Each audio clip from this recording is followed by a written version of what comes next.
高中生为了考试能够及格，不得不在车里服侍了漂亮的英语老师，而完事后老师还不忘催促他不要迟到。Can you write me a note? 老师顿时被逗得心花怒放起来，然后男孩就飞快冲去了教室。可谁知老师竟然欲求不满，刚下课就又拦住了另一名男生。Oh, Jordan, before you go, can I get a little help? No? Well, I need a ream of paper from the supply closet. It's on a high shelf. 男生立即秒懂了他的意思，当即乖乖答应了。而果不其然，老师另有企图，却不料关键时刻男孩突然退缩了。Playing hard to get.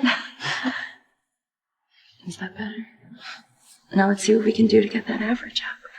就这样，最终男生在赤裸裸的威胁下不得不屈服了。殊不知这还不算完，当晚美女老师又把自己的火辣照片发给了另一名学生柴克，并约他出去私会。而柴克早就对老师垂涎3尺了，因此毫不迟疑带上一堆安全套，就兴冲冲的出门去了。可谁知他在预定地点等了半天，早已过了约好的8点，老师竟还是没出现，而一直等到10点多后，接他的车子才姗姗来迟。只是此时柴克还没察觉，迎接他的将是一场另类风花雪月。结果2天后，家长竟报警柴克失踪了，电话也打不通。好在这时离婚多年的丈夫赶来了，透露与儿子的手机共享云端，这才查看起了柴克收到的信息。就这样看到了那条暧昧短信。Looks like he's sexting a girl. It's more like a woman. I'll teach you so many things. You'll be my favorite student. 看着像是柴克自愿离开的，因此父亲将这定性为了师生私奔，没必要担心了。He's 15, she's not. 这么看来可就涉及法定强奸了。但遗憾的是，柴克的手机追踪到车站就失去了信号，而给他发信息的手机也是一次性的，发完之后就关机了。再根据现有的信息，只能推测出女人的年纪较大，俩人是在学校认识的，所以对方一定是学校的老师。而这时有人从更早的短信里得知，女人曾提到乔丹和崔斯2个人名，并说柴克如果想加分的话，就去问问那2人。他们显然是柴克的同学了，因此本森立即下令去学校查。于是警察先来找了校长，可仅凭老师的特征图，校长并没认出来他是谁，因为学校大部分老师都很年轻。随后警察又提起了乔丹和崔斯的名字，而这校长就知道了，透露柴克和他们都是校摔跤队的。于是警察很顺利地找到了这2人，他们也一眼就认出了照片。可当警察说出柴克失踪后，2人竟根本不信，并嘲笑柴克还太小，老师是不会看上他的。哪知本森却一点都不觉得好笑，男孩这才有所收敛，老实交代 I didn't want to. I had to. My grades were slipping. I would have gotten kicked off the wrestling team. Who is she? Miss Burnham.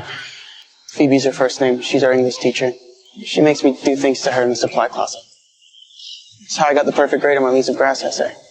随后据此调查得知，菲比老师今年27岁，曾经4年换了3个学校，都是因为和学生传出一些谣言之后主动离职的。可如果是菲比主动的，那就是强暴了。而刚才崔斯和乔丹就声称是被逼迫的，所以目前柴克和他在一起很危险，必须抓紧时间找到他。而就在本森安排扩大搜索范围时，技术科侦查到菲比的信用卡刚刚在度假酒店消费了，所以他可能就在那里。于是警察立即赶了过去，结果刚走进房间，就看到地面上满是凌乱的衣物，里屋也传来了靡靡之音，那2人肯定就在里面了。然后警察就这么闯了进去，不料男生并不是柴克。 Where's Zach? What? Who? How old are you? He's 21. He's my husband. Your husband? Yes, we eloped Friday night. 可目前菲比是重大嫌疑人，警方肯定不会放过他。 Phoebe Burnap, you're under arrest. 这下老师可傻眼了。然而面对警方掌握的暧昧信息，虽然菲比承认那些照片确实是自己，但竟不知道为什么柴克会有。而见他如此不老实，警探当即进行了威胁。没想到菲比竟表示对崔斯和乔丹只是课后辅导，柴克是好学生，根本不需要辅导。结果却一下惹恼了警察，嘲讽难道是床上辅导？不料菲比又辩解崔斯和乔丹是家暴受害者，是我帮助他们走出了阴影。但随后律师拦住了他，又把话题扯回了柴克，竟称知道是谁在陷害菲比，这可把检察官整愣了。 Hold on, you know who Zach's with and you've waited all this time to tell us. Let's not waste any more of it with recriminations. 律师果真很会把握时机。随后菲比交代 Jordan came to me a month ago upset. He was having a hard time performing. He was feeling inadequate. I reassured him that he wasn't. But he told me that he already talked about it with Donald Bazinski, his wrestling coach. 这意思是教练知道菲比勾引了乔丹。接着律师把菲比也定为了受害者，理由是那些照片很私密，教练没有得到允许就擅自使用了。 Use them how? To lure Zach to him? He is a wrestling coach. You hear a lot of rumors about those guys.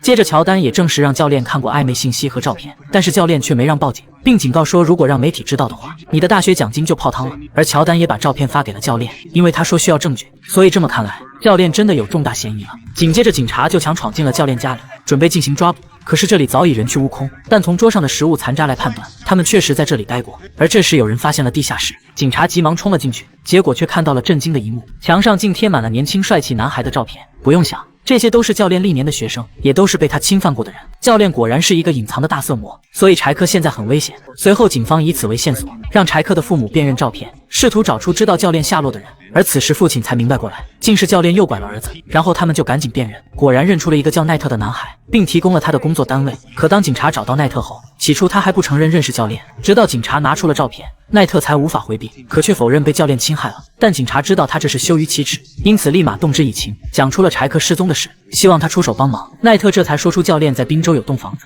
于是就这样在当地警方的配合下，教练被成功逮捕了。接着大家就冲进了屋子，开始寻找起了柴克，然后很快就在一间卧室里找到了光屁股的他，好在人还活着，只是昏迷不醒而已。随后经过法医检测，柴克体内含有酒精混合迷奸药，但他却拒绝做性侵检测，于是警察先录了口供。柴克则承认，我本来是约见菲比老师的，不成想来的竟是教练。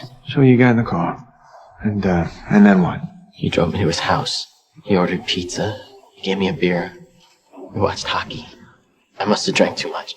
I don't really drink. All right, so it must have made me pass out. And then what happened? That you remember? I was in his car on a highway at night. He told me he was driving me home, so I fell back asleep. When I woke up, I was in that cabin. Doors were locked. And where was Coach? He was in bed with me. But was he touching you? I woke up because his mouth It wasn't your fault. His mouth was on me. I wasn't into it, all right? I'm not gay. I watch porn. I do. And I'm talking about normal stuff.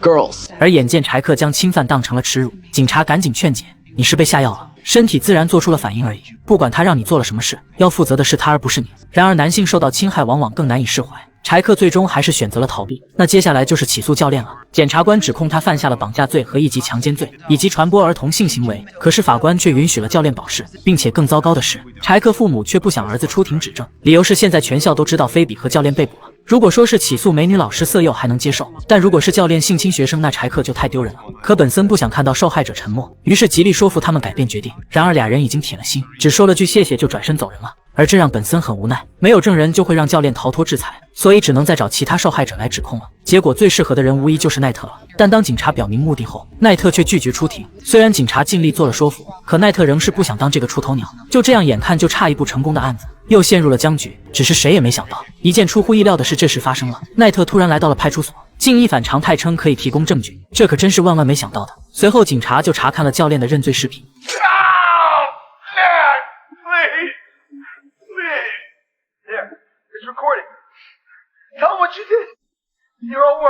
这明显教练不是自愿认罪的， I encouraged him. 而这种鼓励很有效，教练立马就坦白了。Yes, I had sex with you. Not sex! You raped us! You raped all of us! They wanted. And I was there for them, for you. No! Never! No, no! I just wanted your help! And that's what I did. You wanted someone to care. And that's what I did. Care? Care? You never cared! How many boys did you have up on your wall? Like trophies? Oh, tell me again! I want names now! 最后教练实在忍受不了了，交代出了所有侵害过的男孩名字。而虽然这段视频不能成为证据，但教练交代的受害者却可以作证。既然已经掌握了铁证，紧接着警察就赶紧来营救教练了。幸运的是他们来得及时，教练还剩一口气；不幸的是就只有一口气了。最终教练去了异世界，而内特本是被伤害的一方，却因一时的冲动，从受害者变成了施暴者，亲手将自己推入了无法挽回的深渊。但本森却有点内疚，毕竟是警方逼着内特作证，才导致了这么个结果，所以他要求内特必须请律师辩护。 You're not saying anything until a lawyer gets here. 而警察主动鼓励嫌犯请律师可不常见，但检察官从法律角度来说，内特明显属于蓄意谋杀，肯定是最高刑期。但如果这么判，他的人生就完了。可检察官的回应却字字扎心，直言他的人生在15岁那年就已经完了。而这句话道尽了所有受害者的悲哀，那些童年时期遭受的伤害，他们会像一道无法愈合的伤疤，像阴影一样伴随一生。同时，本案也撕开了校园里隐藏的黑暗，那些本应守护学生成长的成年人，却利用自己的身份便利，将魔爪伸向脆弱的少年。他也尖锐地批判了固有的社会偏见。 人们对男性受害者的忽视，对性侵话题的避而不谈，让很多伤害被掩盖在沉默之下，让受害者难以获得救赎。